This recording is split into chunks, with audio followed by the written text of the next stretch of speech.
Disproportionate diagnoses of autism spectrum disorder in boys/men compared to girls/women. Why does this occur and what can we do to change it? Since the 1940s, it was commonly understood that autism was much more prevalent in men than women. While the sex ratio remains skewed, the prevalence of autism in men compared to women may not be as disparate as once thought. According to the most recent comprehensive analysis of the autism sex ratio, there are 4.2 men with autism for every 1 woman. But when research didn't rely on previous diagnoses, this ratio fell to 3.25 men for every 1 woman. This indicates that there is significant diagnostic bias at play. So what factors are contributing to these disproportionate diagnoses? And more importantly, how does this affect the lives of undiagnosed or delayed diagnosed women with autism spectrum disorder, otherwise known as ASD? Before diving in, let's understand how ASD has grown to be diagnosed and defined. Today, the DSM classifies autism spectrum disorder as persistent deficits in social communication and interaction and restricted repetitive patterns of behavior, interest, or activities that cause clinically significant impairment in functioning. Autism is considered to exist on a spectrum because it manifests at varied levels of intensity and types of traits for different people. The diagnostic criteria for ASD has been created on the basis of how males tend to experience autism, but they are not separate specifications for women, who have been shown to exhibit autistic traits differently. This is just one of the factors that can lead to a lack of diagnosis or misdiagnosis for women with autism. Diagnosing autism in girls poses a unique challenge with research shedding light on both historical and contemporary perspectives. The Center for Disease Control and Prevention, the CDC, reports that autism is diagnosed in boys 4 times more frequently than in girls, mainly due to differing symptom presentations.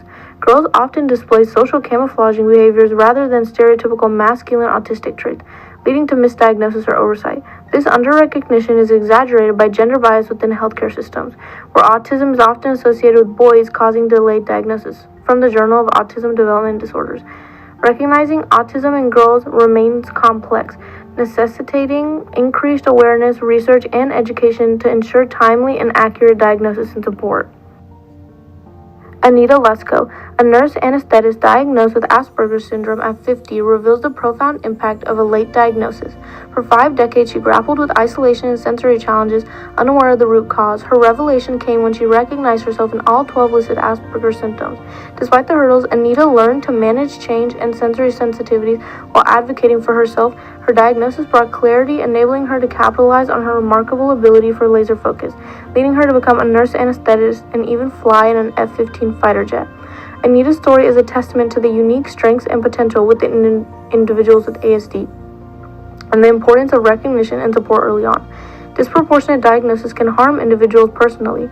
Misdiagnosis or underdiagnosis due to healthcare bias and ignorance delays treatment, erodes trust, and severely impacts mental health. These disparities worsen health outcomes and perpetuate healthcare inequality. Addressing these issues is crucial for accurate and timely diagnosis and overall well-being. It's time for change. Here's what we can do. Educate. Learn about the different ways autism presents itself across all people. Raise awareness. Share your knowledge with others. Encourage new parents to familiarize themselves with the signs present in both men and women for early recognition of autism. Advocate for equity. Encourage professionals to receive training on the proper diagnosis of autism in all people, making sure women aren't overlooked. Reach out to your local autism support organizations for more information and resources. Together, we can create a more equal and inclusive world.